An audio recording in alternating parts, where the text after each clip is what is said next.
The first contacts between University of Lancaster and University of Lausanne took place in the end of 2014. Switzerland gaining inspiration, cementing some ideas. I spent the last 3 days working with colleagues from Lausanne. They've taken us out into the Swiss Alps.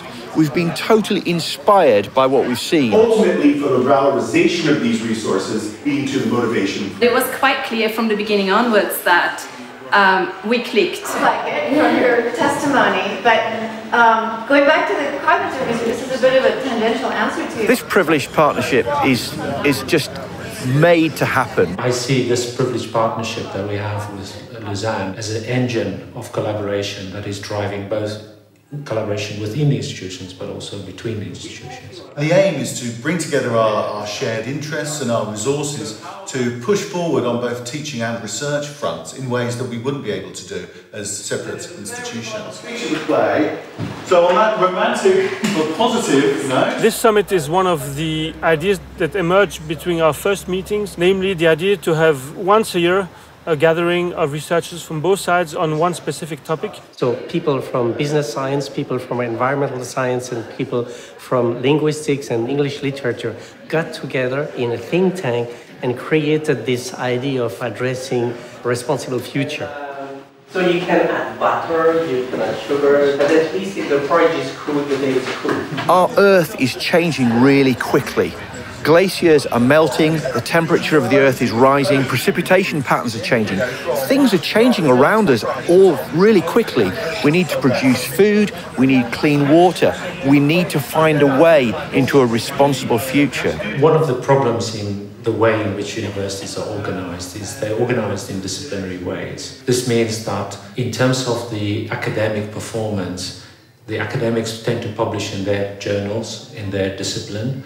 They speak to the people in their discipline, and they go to conferences to speak to the people in their discipline. Nowadays, if you're going to be serious about figuring out which sort of future humanity should go towards, you have to be interdisciplinary. So that's also become part of our predicament, and actually paleoanthropology and... What is interesting with a privileged partnership is to go beyond what you usually do with a regular partner and to really set up projects that are a bit more ambitious, more innovative, but also exchange good practices among administrative staff, but also at the level of university governance. For instance, in the English department, we actually have the chance now to take our students on a study trip to the north of England and team up with our Lancaster colleagues there. be able to tell this individual's experience. My own area, which is in Romanticism, is producing a credit-bearing MA module which will enable students to come to the Lake District in the northwest of England, where Lancaster is, to study the first generation of English Romantics, and then we'll come to the Alps and to Lausanne to think about the second generation of Romantics. So that's a very exciting possibility. It is a rather complex concept. It's being much talked about. We've come up with some really concrete plans about how we can come together to make better plans for undergraduate teaching, for master's teaching, and for inspiring doctoral PhD teaching. In management, we're working with the colleagues in Lausanne, and we're developing an executive education program.